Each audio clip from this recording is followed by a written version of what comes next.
12월 한 달 동안은 저희가 이불 밖은 위험해란 시리즈로 진행이 되는데요. 지난주에는 우리 레리 스미스 목사님께서 이제 말씀을 전해주셨고, 이제 본격적으로는 오늘부터 시작입니다. 이불 밖은 위험해 시리즈는 이따가 또 자세히 말씀드리겠지만, 우리의 삶 속에 좀 추울 때 있잖아요. 삶이 너무 힘들고 외롭고 잘 안 풀릴 때, 그럴 때, 특히 막 나 삶에 대한 자신감이 없어지고 그럴 때 이불 밖은 위험해라는 느낌 들면서 그냥 어디 뭐 아무것도 하고 싶지 않은 그럴 때에 하나님은 우리에게 어떤 말씀을 하시나, 뭐 이런 이야기를 할 예정이고요. 베드로전서 말씀을 가지고 이야기를 나눌 예정입니다. 그래서 오늘 첫 시간인데 함께 읽으실 말씀은 빌립보서가 아니죠. 베드로전서 1장 3절부터 9절입니다. 3절부터 9절 맞죠? 맞네요. 3절부터 9절. 저와 여러분이 한 절씩 태그 매치를 읽어보도록 할게요. 우리 주 예수 그리스도의 아버지 하나님께 찬양을 드립니다. 하나님은 자비로우셔서 우리에게 산 소망을 주셨습니다. 죽은 자 가운데서 예수 그리스도께서 부활하심으로 우리는 새 생명을 받은 것입니다.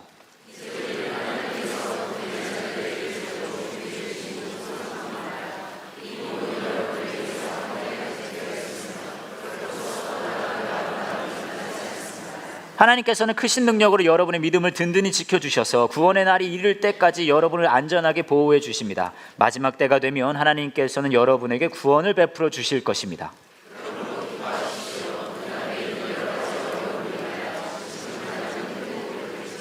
이 시험들은 여러분의 믿음이 얼마나 강하고 순수한지 알아보기 위한 것일 뿐입니다. 순수한 믿음은 금보다도 훨씬 귀합니다. 금은 불에 의해 단련되기는 하지만 시간이 흐르면 다 없어지고 마는 것입니다. 하지만 여러분의 순수한 믿음은 예수 그리스도께서 다시 오실 그날에 칭찬과 영광과 존귀를 가져다 줄 것입니다.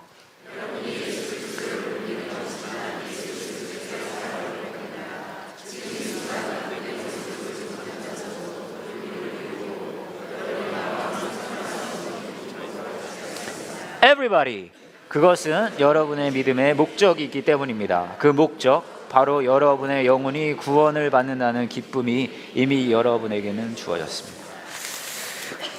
저희 교회를 어느 정도 다니신 분들은 좀 아시겠지만, 저희 교회가 몇 개가 있는 관계로 일명 순환 설교자제를 시행하고 있습니다. 저랑 요한 목사님 또 여러 도와주시는 분들이 돌아가면서 이제 이렇게 메시지를 맡고 있는데요. 뭐라 그래야 될까요? 그러다 보니까 이제 제가 여러분과 만나는 게 1년으로 치면 한 4개월 정도 돼요. 4개월. 물론 4개월도 굉장히 지겹다고 하시는 분들도 계실 수 있어요. 근데 이게 되게 좋은 게 좀 지겹다 싶으면 제가 없어지거든요. 너무 좋고, 그리고 또 다음에 나타나면 되게 반가워해 주시고 여하튼 근데 1년에 한 4개월 정도 되는데, 제가 이제 이렇게 여러분을 만날 때 여러분들은 아마 사실 여러분들이 몰라도 되는 이야기를 제가 할 건데요. 제가 나름대로 이 질서를 가지고 이거를 구성을 하거든요. 아마 전혀 그래 보이지 않는 거는 알아요. 저를 딱 보면 너무 막 외모가 준수하고 성품이 온화하고 하다 보니 질서 같은 건 없어 보이기는 하지만 나름의 질서가 있습니다. 4번의 시리즈가 1년 동안 준비가 되면 어떤 질서가 있냐 하면요, 되게 놀라운 질서인데 2번은 구약을 하고 2번은 신약을 합니다. 대단하지 않습니까? 깜짝 몰랐죠? 네, 이게 나름 질서가 있는 거예요. 2번의 구약과 2번의 신약을 하는데 섞어서요. 구약 한 번, 신약 한 번, 구약 한 번, 신약 한 번. 아마 여러분 다 잊어버리셨겠지만, 그래서 올해에 되돌아보시면 다 그랬던 거예요. 뭐 인간의 조건 사사기였고요, 제자로 제자리로는 신약 성경이었죠. 그 다음에 다윗서는 구약이었고, 또 이번에는 신약인 거죠. 그 중에서도 이제 신약 부분을 이야기할 때는 거기도 또 나름의 질서가 있어요. 어떤 질서냐 하면 하나는 신약을 2번 해야 되니까 한 번은 꼭 예수님이 출연하는 부분을 해요. 그래서 저번에 제자로 제자리로라는 시리즈에서는 예수님이 직접 출연해서 제자들과 이야기 나누는 그런 본문들이 이제 주 본문이었고요. 그리고 또 다른 본문은 예수님이 출연하지 않는 부분들이 있습니다. 신약 성경을 보시면 후반부죠. 복음서가 아닌 경우 사도행전, 로마서, 무슨서 대부분은 그 당시 초대교회가 주고받았던 편지글들입니다. 그래서 이제 그 내용을 가지고 하는데, 여러분은 전혀 신경 쓰지도 않고 사실 굳이 몰라도 되는 질서이지만 저 나름은 굉장히 잘 지키고 있거든요. 그래서 제가 이제 이번 시리즈를 준비하면서 이제 그러면은 이번엔 서신서를 해야 되겠다 하는데, 여기 하나 또 규칙이 있는데 뭐가 있냐면, 한 번 한 성경 부분은 잘 안 하려고 합니다. 몰랐죠? 제가 다 이런 거 막 신경 쓰고 해서 하는 거예요. 그런데 그 중에 그래서 서신서가 뭐가 있나 봤더니 이제 베드로전서가 있었어요. 베드로전서 이야기를 이제 이번 한 달 동안 할 건데, 주제가 아까 말씀드렸듯이 이불을 밖은 위험해예요. 요즘 유행하는 말이기도 합니다. 그래서 우리 삶이 힘들고 어려울 때에 하나님이 어떻게 우리에게 무슨 말을 하시나, 그런 이야기인데 문제가 있는 거예요. 어떤 문제냐? 베드로전서나 그 외에 신약 성경에 나오는 서신서들은요, 그 편지글입니다. 그 편지글들은 사실 오늘날 저와 여러분을 직접적으로 향해 쓴 글은 아니에요.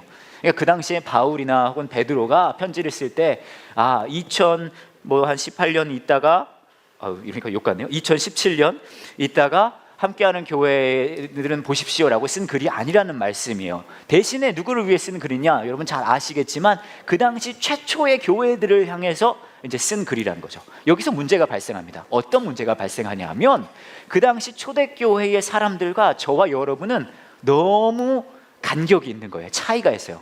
어떤 차이냐? 저와 여러분이 이렇게 삶을 살다 보면 좀 어려운 일 많이 겪고 하잖아요. 저도 뭐 이제 직업상 좀 이따 비슷한 얘기 하겠지만 상담을 하는데 여러분들의 이야기를 많이 듣거든요. 그러면 막 하세요. 근데 이 모든 이야기들은 뭐 다양하긴 하지만 한 세 가지 주제로 압축이 됩니다. 첫 번째는 뭐냐 하면 재정적인 어려움이 있다는 것. 두 번째는 뭐냐면 사회적인 지위가 어려움이 있다는 거예요. 여기는 모두 들어가냐면 직장에서 혹은 내 자녀가 좋은 학교를 가야 되는 것, 혹은 사람들이 나를 보고 인정해 주지 않는 그런 것들이 다 여기 들어가요. 그 다음에 또 뭐가 있냐면 건강의 어려움. 요 세 가지 정도의 주제로 다 이제 나눠질 수가 있어요. 하지만 문제는 뭐냐? 문제는요, 성경에 여러분에게 저나 요한 목사님이나 다른 분들이 소통해야 할 성경에 나오는 그 초대교회 사람들 있잖아요. 그 사람들은요, 이 세 가지 주제의 문제가 그닥 큰 문제가 아니었어요. 그러니까 이 사람들은 이게 전혀 이 삶에 어려움이 되지 않는 거예요. 사실 이 사람들 이상한 사람들이었거든요. 그 당시 생각해 보시면 초대교회는 몇 안 되는 사람들이 모였죠. 핍박받죠. 이 사람들은요, 자신의 재산이나 자신의 사회적 지위 그런 거 신경 쓰지 않는 사람들이에요. 거기다가 건강도 신경 쓰지 않아요. 왜냐하면 이 사람들은 곧 이걸 믿었거든요. 뭐냐면 예수님이 금방 올 거라는 것. 예수님이 가실 때 그랬거든요. See you soon 하고 갔어요. 그러니까 진짜 금방 오실 줄 알고 있었어요, 이 사람들은. 그렇기 때문에 내가 지금 돈이 얼마나 있는지, 사회적 지위가 어떤지, 내 건강이 어떤지는 그닥 중요한 게 아니에요.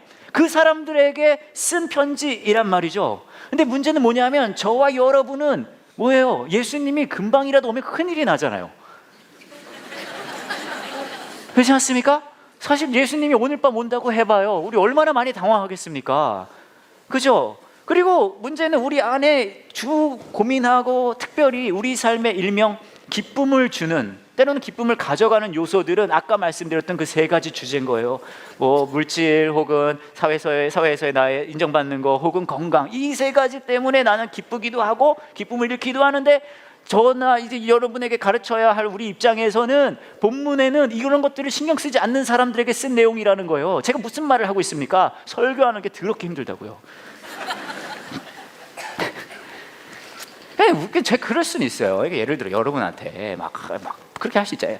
그냥 예수님이, 그냥 성경은 그렇게 얘기하거든요. 여러분이 뭐 재정이나 뭐 건강 이런 어려움이 있어도 예수님이 뭐 이런 식으로 예수님이 여러분의 기쁨이십니다. 아멘. 그거 할 수 있어요. 근데 문제는 여러분은 뭐 자연스럽게 그러면 할렐루야 그럴 수도 있겠죠. 아멘 할 수도 있겠죠. 하지만 여러분의 삶에 그닥 와닿지 않을 수 있다는 거예요. 거기에 괴리감이 존재한다는 거죠. 제가 이제 아까 말씀드렸듯이 상담을 가끔 합니다. 직업상 해요. 근데 청년을 상담할 때 있고 장년을 상담할 때가 있어요. 이제 장년은 이제 어른들, 여러분 같은 연식이 좀 되신 분들 있잖아요. 근데 청년들을 상담하면 이제 와서 얘기해. 선임 목사님, 제가 좀 말씀드릴 게 있어서 그래 얘기해봐요. 그러면 막 이런단 말이에요. 근데 이 여러 가지 이야기를 하지만 결국은요, 청년들의 문제는 딱 두 가지로 요약할 수 있어요. 뭐냐면 이거예요. 누구랑 살지 뭐하고 살지가 정해지지 않은 게 문제예요. 뭐 말인지 아시겠어요? 누구랑 살지 뭐하고 살지가 정해지지 않은 게 이거 두 개예요, 결국은. 근데 재밌는 사실은요, 장년들 있잖아요, 어른들은요, 그분들도 상담해요. 선임 목사님 이런 문제 있어요. 막 한단 말이에요. 근데 이 장년들의 고민도 결국 두 가지로 요약이 가능해요. 뭐냐 하면요, 이분들은, 장년들은 뭐가 문제냐면 뭐하고 살지 누구랑 살지가 정해져서 문제예요.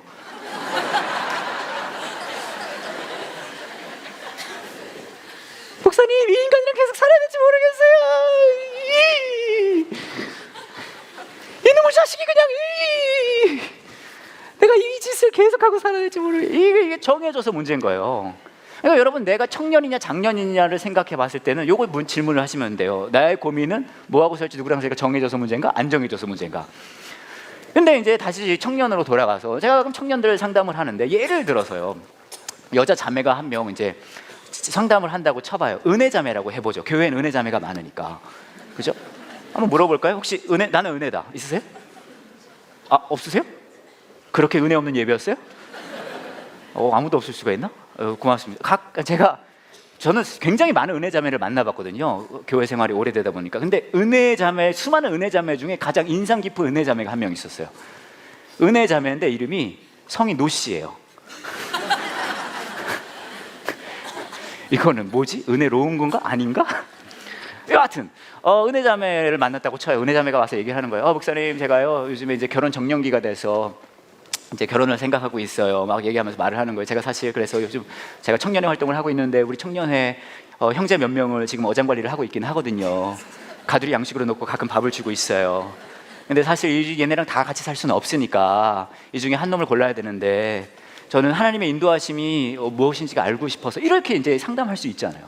그럼 저는요 늘 똑같은 이야기를 합니다. 어떤 이야기를 하면 이렇게 얘기를 해요. 여러분, 은혜자매라고 치고요. 은혜자매 잘 들어봐요. 어젯밤에 은혜자매 꿈에 하나님이 나타났어요. 이거 멀어서 안 되는구나. 이같이 나타났어요. 나타나가지고 얘기를 하는 거예요. 은혜, 야 내가 널 위해예예예 찍어 논 신랑 깜깜깜 이땅 랄랄랄랄라, 이렇게 얘기를 하는 거예요. 은혜자매 말씀하시는 거예요. 근데 이 신랑감은 내가 너를 위해 정말 준비한 친구인데, 이 친구는 정말 원만한 친구야. 성격이 원만한 게 아니라 몸매가, 키가 150에 몸무게가 150이야. 거기다가 성격이 아주 진짜 괴팍해가지고 너는 이 사람을 만날 때마다 정말 괴롭고 힘들 거고, 그리고 어머니가 시어머니 되실 분이 정말 못돼서 너를 만날 때마다 예. 그리고 너는 아침마다 일어날 때 니네 시어머니가 번호키 누르는 걸로 일어나게 될 거야. 그리고 시누이가 17명 정도 될 건데, 그 17명이 너를 교대로 와서 괴롭힐 거고, 이 남자는 연봉이 240만 원인데 그리고 같이 살 집은 7.5평 원룸에서 같이 살 거야.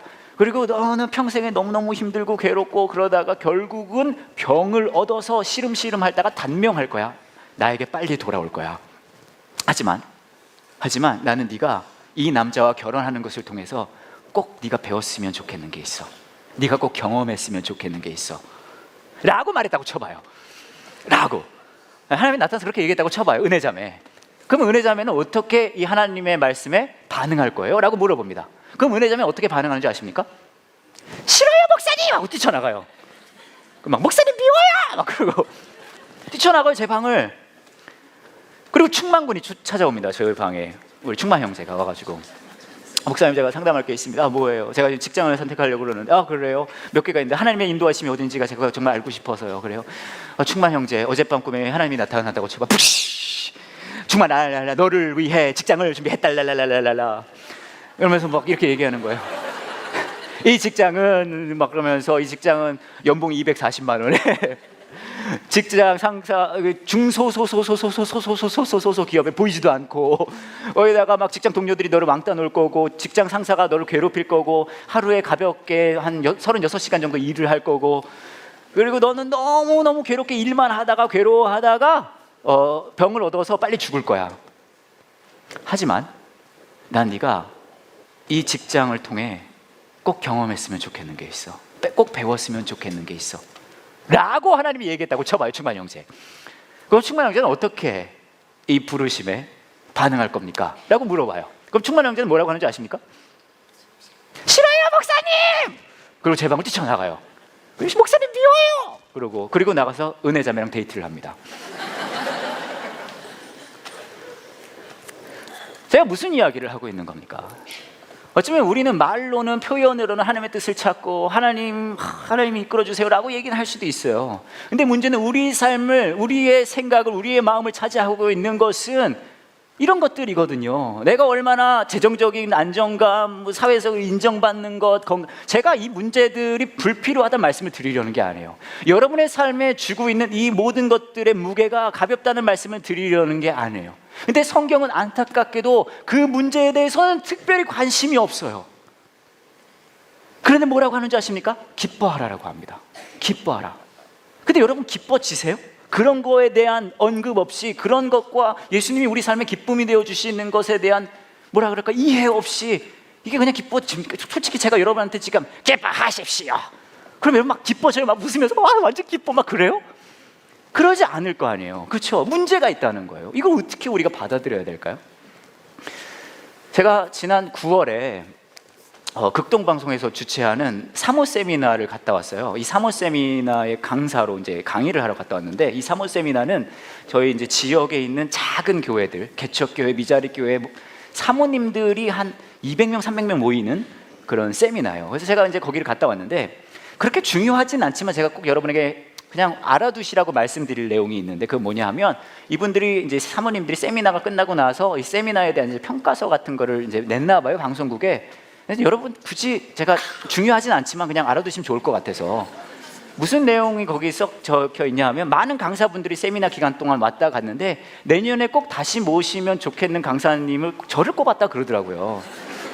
아니 중요하진 않지만 그냥 알고 싶어 하실 것 같아서요. 그냥 제가 얘기했나요? 사모 세미나를 갔다 왔는데 이분들이 평가를 했는데 내년에 다시 모시고 싶은 강사 저를 꼽았다고. 들으셨어요 지금 제 얘기? 아니에요. 아니에요.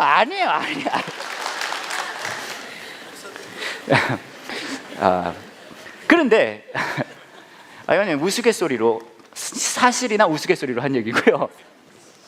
근데 사실 제가 이제 이게 뭐죠? 이 방송국에서 요청을 받았어요. 한번 와달라고. 근데 사실 제가 부담이 많이 됐습니다. 왜냐하면 제가 이 누님들이거든요. 가면 다 누님들이고, 이분들한테 제가 무슨 말을 할 수 있겠어요? 저같이 너무 막 온실의 화초처럼 큰 사람이. 그래가지고 좀 그랬는데, 그럼에도 불구하고 제가 갈 수 있는 용기가 날 수 있었던 이유가 있었어요. 왜냐하면 저한테는 비장의 무기가 있었거든요. 이분들과 공감할 수 있었던. 그건 뭐였냐 하면 저희 어머니셨어요. 저희 아버지가 이제 저랑 동종업계 근무하시거든요. 목사님이세요. 근데 평생을, 정말로 평생을, 그렇게까지 안 해도 되는데 평생을 개척교회 목사님을 하셨어요. 저희 어머니가 이제 작은 교회 목사님, 사모님을 거의 평생 하신 거잖아요. 제가 이제 거기 가서 뭘 했냐 하면, 시작부터 제가 이제 사모님들이라고 하지 않고 누님들 반갑습니다.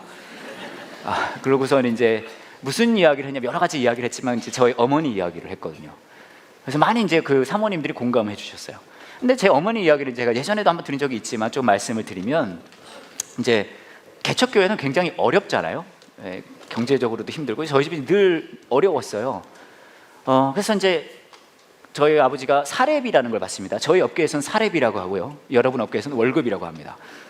이제 그거를 60만 원을 받았어요. 60만 원. 나쁘지 않지 않습니까? 60만 원 받아요. 그럼 무슨 일이 벌어지냐 하면, 저희 아버지가 개척을 하실 때 은행에서 빚을 지셨거든요. 이제 대출을 받아서 하셨기 때문에 거기에 대한 이자가 있어요. 그거를 60만 원을 받으면 50만 원을 갚아요. 얼마 남죠? 10만 원 남죠. 자, 이제 10만 원이 남아요. 그 다음에 이제 어떤 일이 벌어지냐면, 이제 목회자 가정은요, 헌금을 해야 되지 않겠습니까? 헌금 중에서 가장 큰 몫의 헌금이 있어요. 뭘까요? 그렇죠. 60만 원을 받으면 11조가 얼마죠? 그럼 10만 원 중에 6만 원을 11조를 합니다. 그럼 얼마 남아요? 4만 원 남죠. 11조만 하는 게 아니라 매주 교회를 가면 어떤 일이 벌어지냐면, 11조 외에 감사 헌금이란 거를 해요. 근데 목사님이 1,000원을 할 수는 없잖아요. 그래서 일주일에 10,000원씩 헌금을 합니다. 그러면은 한 달이면 얼마가 될까요? 그렇죠. 5번 일요일이 있는 때가 있으면 좀 난감해요. 무슨 말이냐 하면, 저희 어머니는 일명 이제 월급 받는 날이 되면 60만 원을 받는데 받는 그날 다 없어져요. 근데 문제는 우리가 이제 살아야 되잖아요. 그래서 저희 어머니가 하신 게 뭐가 있냐면, 저희 어머니가 7자매 중에 6째세요. 언니들이 많잖아요. 저희 이모님들이 저희 집 근처에 좀 사셨는데, 월급을 받은 바로 그날 모든 게 사라지고 저희 어머니는 언니들한테 가서 돈을 빌려달라 그래요. 매달 가서, 언니 내가 좀 돈이 없어, 나 돈 좀 빌려줄 수 있어? 그래요. 그럼 저희 이모들이 또 그걸 빌려주셨어요. 근데 저희 이모들도 알고 있어요, 이 돈은 돌아오지 않는다는 거. 더 놀라운 사실은요, 저희 어머니가 지금은 경제 사정이 많이 좋아지셨거든요. 지금도 안 갚아요. 그래서 제가 볼 때는 이게 가정 환경적인 것도 있지만 그냥 어머니 성격이 아닌가 싶어요.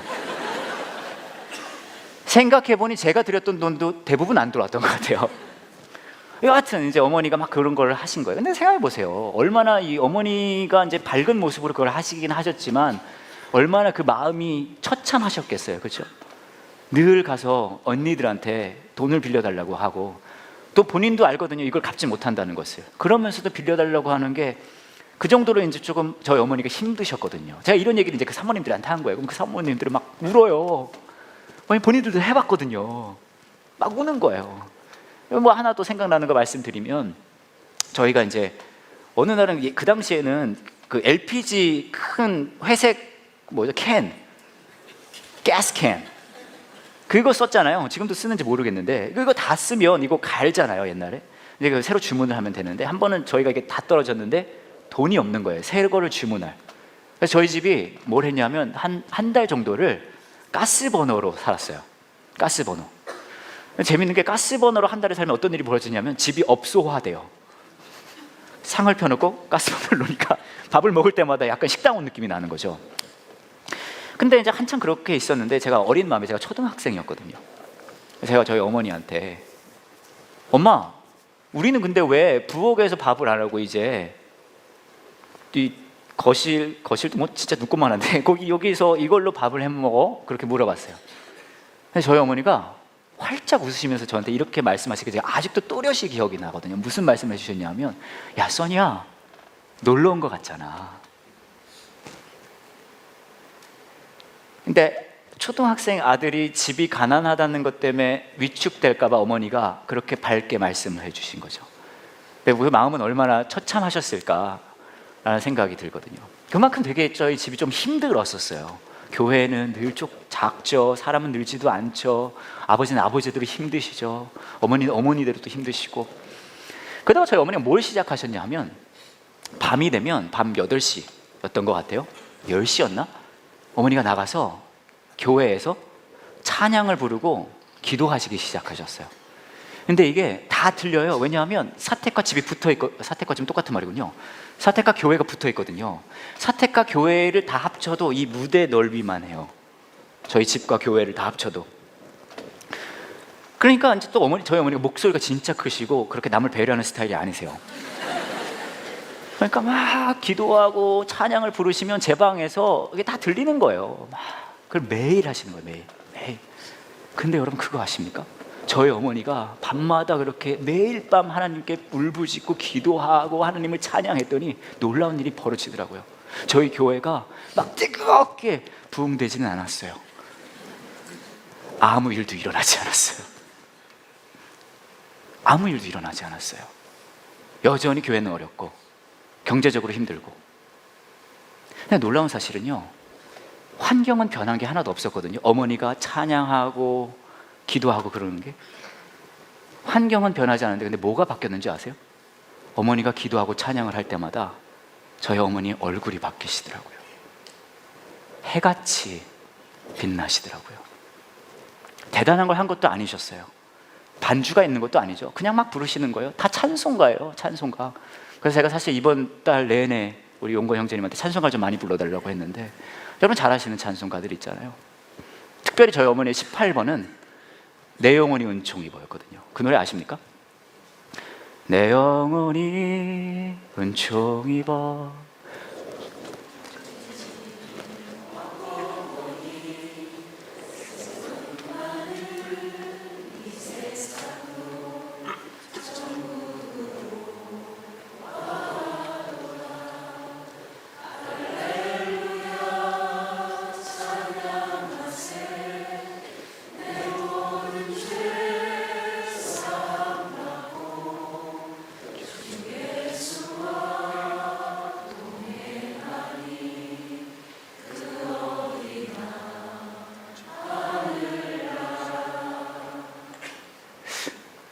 제가 나중에 생각해 봤거든요. 나이가 들어서 뭔 일이 일어난 걸까? 환경은 하나도 바뀐 게 없는데 그렇게 힘들어 하시던 어머니가 찬양을 하고 기도를 하니까 얼굴이 너무 환하게 바뀌는 것. 어떤 일이 일어난 걸까? 나중에 나이가 들고 나서 깨달았어요. 뭘 깨달았냐 하면 저희 어머니는 환경이 변하지는 않았지만 어머니는 이 땅에 있지만 바로 그 순간 하나님을 찬양하고 하나님께 기도하는 그 순간 어머니는 이 땅에 속해 있지만 바로 그 순간에 어머니가 천국을 맛봤던 거였어요. 저희 어머니가 가장 좋아했던 구절이 3절이거든요. 아시는지 모르겠는데 높은 산이 거친데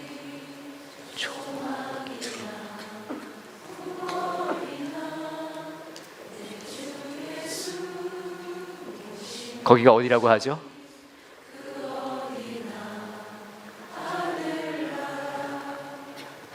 할렐루야 찬양하세.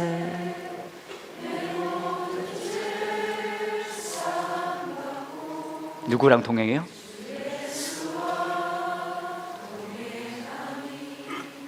그 어디나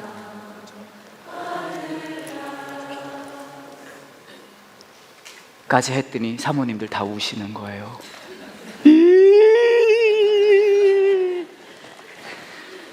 왜냐면 우린 다 알고 있었거든요. 저나 그 누님들이나 에이씨 우리가 돈이 없지 가오가 없나 씨.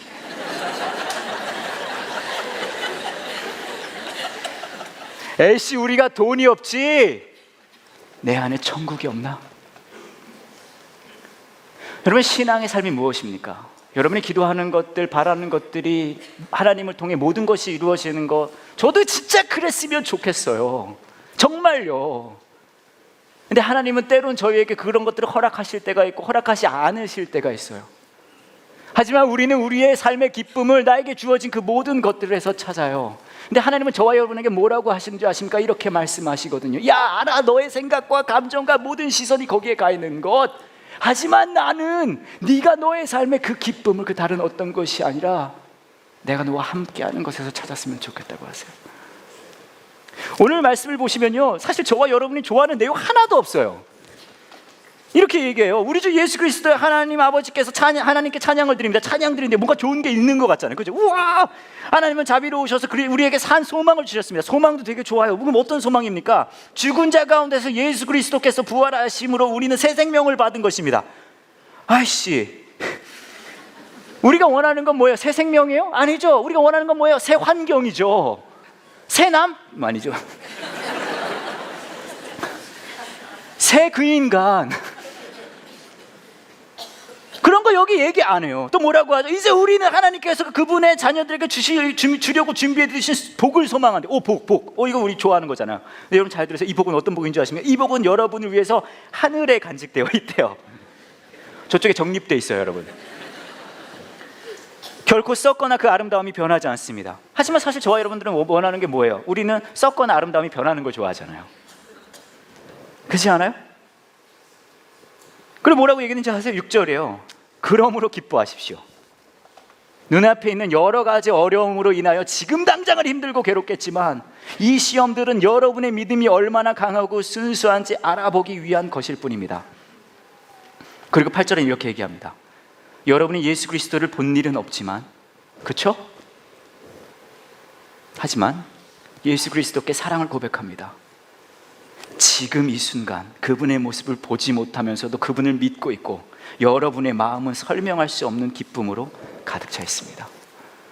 성경이 저와 여러분에게 약속하는 기쁨은 저와 여러분이 처해 있는 모든 어려움들 하나님은 선하시기 때문에 공급하시고 해결해 주시기도 합니다. 맞아요.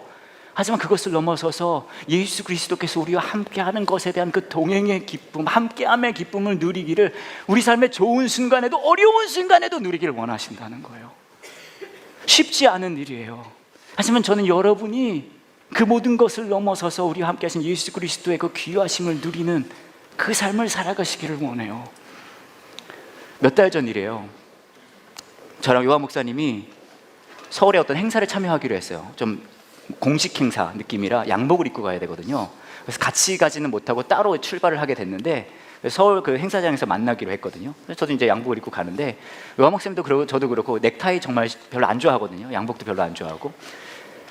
근데 그래서 넥타이를 가지고 가요. 근데 딱 갔는데 깜짝 놀랐어요. 왜 깜짝 놀랐냐면 여러분이 진짜 깜짝 놀라실 거예요. 놀라운 일이 벌어졌는데 딱 갔는데 우와, 요한 목사님을 거기서 만났거든요. 그런데요, 놀랍게도 저랑 요한 목사님이 넥타이를 똑같은 색깔을 하고 있는 거예요. 안 놀라우세요? 와, 우리 막 보고 완전 놀라. 왜냐하면 우리가 이게 상의한 게 아니거든요. 사실 저는 넥타이 그거 하나밖에 없지만 요한 목사님 되게 많아요.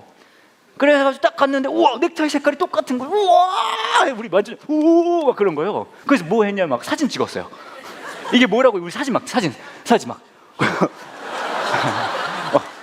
와 똑같다고. 상의도 안 했는데 어떻게 막 그러면서 와, 역시 우리는 마음이 너무 잘 통하나 봐, 막 이딴 소리나 하고 있고 막 그리고 같이도 안 하도 이렇게 막 사진 찍고 막 이게 막 좋다고 막 사진 찍는 거예요. 막 그래서 우리 둘이 너무 기분이 좋은 거예요. 막 넥타이 색깔이 똑같다고 막 와, 신나가지고.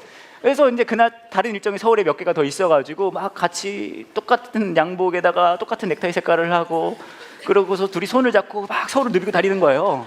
네, 막 지하철 있는 데도 가고 버스도 같이 타고 우우 막 그러면서 넥타이 색깔이 똑같아 막 그러면서 막 너무 신나게 그러고 다니고 있었는데 제가 아주 충격적인 장면을 사실 보게 됐어요.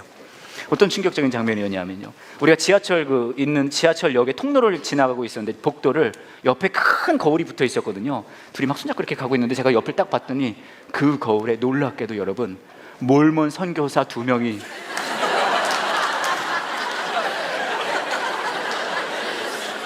좋다고 걸어가고 있는 거예요. 이거는요, 빼도 박도 못해요. 빼박켄트 몰몬 선교사예요. 왜냐하면 똑같은 양복 입었죠. 우리가 이제 날이 더워서 이렇게 옆에다 이렇게 걸치고 이렇게 다니고 있었거든. 거기다가 와이셔츠 하얀색 똑같이 입었죠. 거기다가 넥타이 색깔 똑같죠. 거기다 한 명 미국 사람이죠.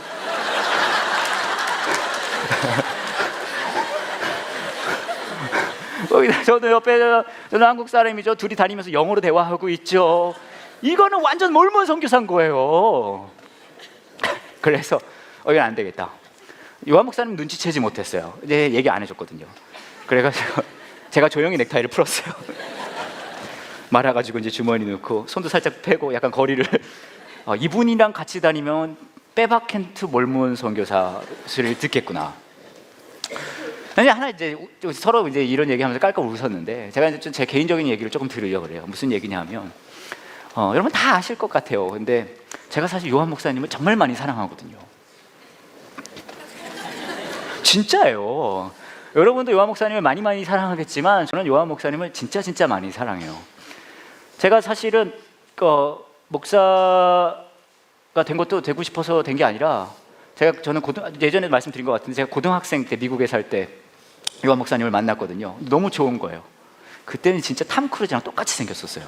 똑같아 진짜. 어디가요? 키가. 네, 너무 좋은 거예요. 그래서 제가 요한 목사님이랑 같이 있고 싶었거든요. 그래서 물어봤어요. 내가 요한 목사님이랑 같이 있고 싶은데 어떻게 하면 되냐 그랬더니 신학교를 가라 그러더라고요. 그래서 갔어요. 그 다음에 뭘 하면 같이 있을 수 있어요 그랬더니 대전으로 오라는 거예요. 그래서 저는 엄마 아빠 다 버리고 대전으로 왔어요. 그럼 또 뭘 해야 되냐 그랬더니 안수를 받으라는 거예요. 그래서 목사 데뷔도 한 거예요.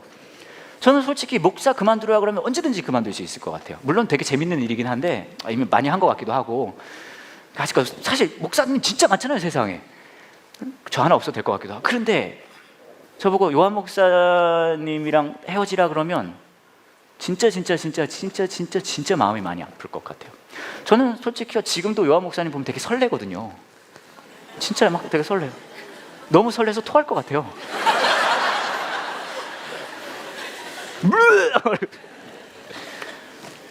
그건 농담처럼 얘기하는 진담이긴 한데 진짜 설레요. 막 보면 지금도 만나면 되게 기분이 좋고 행복해요. 정말로. 근데 제가 한국 온 지 10년 됐거든요. 올해가 10년 됐는데 되돌아봤어요. 그래서 제가 어느 날 이제 나를 잡고 묵상한 거죠. 되돌아봤는데 10년이 너무너무 행복했어요. 너무너무. 여러분을 만난 것도 너무 행복했고요. 그건 진짜입니다. 여러분을 만나고 너무 교회를 같이 이렇게 하고 너무너무 행복하고 저는 저에게 너무너무 사랑하고요. 여러분 너무너무 사랑하고 진짜 그래요. 그렇기도 했지만 저는 지난 10년 동안 너무너무 행복했었던 이유 중에 하나는 요한 목사님이랑 같이 살 수 있어서 너무 행복했어요. 근데 다 좋은 시간만 있었던 건 아니었거든요. 사실 어려운 때도 굉장히 많았어요. 사실 제가 입만 뻥끗하면 입은 훅 가요. 나한테 잘해야 되는지 본인이 아는지 몰라요. 내가 입만 뻥끗하면 훅 가요. 근데 너무 좋은 때도 있었고 어려운 때도 있었는데, 근데 되돌아보니까 다 행복했어요. 다. 왜냐하면 요한 목사님이랑 같이 있을 수 있어서, 막 홍대 가까운 교회를 개척했을 때 행복했고, 뭐 여기 건축할 뭐 이거 저거 너무너무 행복했어요. 근데 제가 생각을 좀 해봤거든요. 근데 앞으로의 10년을 생각해 보니까 지난 10년이 너무 빨리 갔어요.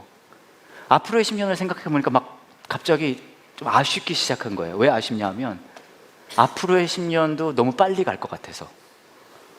요한 목사님이랑 같이 할 수 있는 시간이 너무 한정돼 있을 것 같아서 너무 아쉬운 거예요. 그래서 제가 생각해 봤거든요. 왜 이럴까? 그건 뭐예요? 정말 사랑하면요, 여러분, 정말 사랑하면 같이 무엇을 하든 어떤 환경에 있든 그건 굳이 중요하지 않더라고요. 함께 있는 것만으로 이미 행복하더라고요. 제가 그만큼 요한 목사님을 사랑합니다. 이런 얘기 좀 전해줘요. 내가 강아지 이름 요한이라고 부르는 거 그런 거 하지 말고.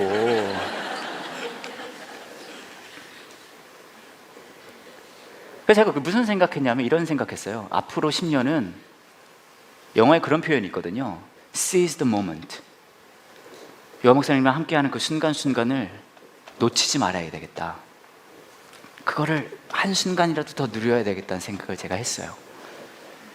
저는 그렇게 생각해요. 신앙의 삶이 무엇입니까? 라고 여러분이 물어보신다면, 저는 여러분이 원하는 것들이 하나님을 통해서 모든 게 해결되고, 전 진짜 그랬으면 좋겠는데 그렇진 않더라고요. 대신에 신앙의 삶의 본질은 뭔지 아십니까? 어떤 상황이 되든 무슨 일을 하든 상관없이 하나님이 저와 여러분을 너무나 미친 듯이 사랑하신다는 것을 알기에, 나 역시 그분을 사랑하기에 그분과 함께하는 그 순간을 놓치지 않는 거겠죠. 삶의 마지막 순간이 됐을 때 여러분의 삶을 되돌아보면 무엇을 가장 아쉬워하실 것 같아요? 공부를 더 할 걸, 이런 일을 할 걸, 그런 거 아쉬워하실 것 같아요? 전 그렇게 생각 안 해요. 어차피 막판인데 그런 게 뭐가 아쉽겠습니까? 대신에 저는 이거는 진짜 아쉬울 것 같아요. 뭐냐 하면, 내가 내 삶을 되돌아봤을 때 왜 그 순간에 하나님이 나와 함께 하신다는 것을 더 누리지 못했을까? 그거 아쉬워하지 않을까요? 나중에 하나님 앞에 가서, 하나님 내가 이런 일, 대단한 일을 했잖아요, 하나님 내가 이런 걸 이뤘잖아요, 그런 얘기 할까요? 전 그럴 것 같지 않거든요. 나중에 하나님 앞에 가서 이런 얘기 할 것 같거든요. 하나님 그때 기억나세요? 내가 진짜 힘들고 어려웠을 때 하나님이 저랑 함께 해주셔서 제가 하나님이 동행해 주신 것, 그거 제가 놓치지 않았어요. 내가 정말 잘 나갈 때 하나님이 저랑 함께 해주셔서 제가 더 빛을 발할 수 있었어요. 아무도 내 마음을 공감해 주지 않을 때 그때 하나님이 저랑 함께 해주셨잖아요. 그때 너무 좋았어요. 이런 얘기 하지 않을까요? 여러분 삶 속에 이불 밖은 무서워, 위험해 라는 순간들이 많이 올 거예요. 전 기도합니다. 그 모든 어려움들이 해결되기를요.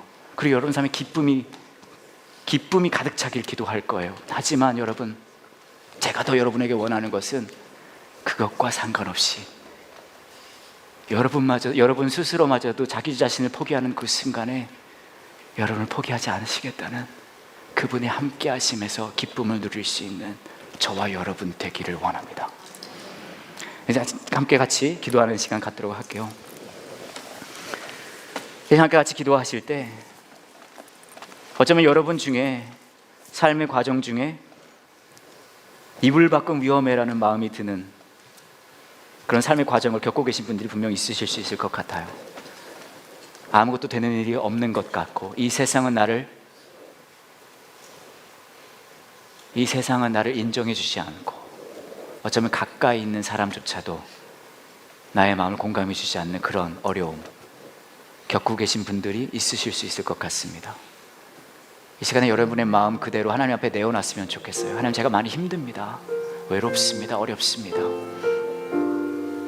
그 누구도 내 마음을 이해해 주지 못합니다. 괜찮아요. 그렇게 있는 마음, 있는 모습 그대로 하나님 앞에 내어놓았으면 좋겠습니다. 하나님께서 그렇게 말씀하실 거예요. 여러분의 마음에, 사랑하는 아들아, 사랑하는 딸아, 너의 아픈 마음을 내가 잘 알고 있어. 너의 흐르는 눈물을 내가 보고 있어. 너의 아픔을 나도 아파하고 있어. 그 하나님의 음성에 귀 기울이실 때 하나님께서 저와 여러분에게 또 이렇게 말씀하실 것 같습니다. 하지만 나는 네 삶의 기쁨이 그 다른 어떤 것이 아닌 내가 되기를 원한다. 너를 위해 모든 것을 내어줬던 나의 사랑의 가장 큰 완성, 예수 그리스도, 그것이 네 삶의 기쁨이 되기를 원해. 이 시간에 여러분의 삶을 되돌아보시면서, 여러분의 마음을 내어놓으시면서 그 하나님의 음성에 반응하셨으면 좋겠습니다. 그러시면서 여러분의 마음에 하나님이 주시는 생각, 다짐, 기도의 제목이 있다면 마음으로 드린 예배 한번 적어보셨으면 좋겠어요. 그렇게 하시면서 여러분의 몸은 지금 이 시간 이 땅에 있지만 잠시라도 그 천국을 맛보는 이 시간 되기를 원합니다. 이렇게 기도할게요.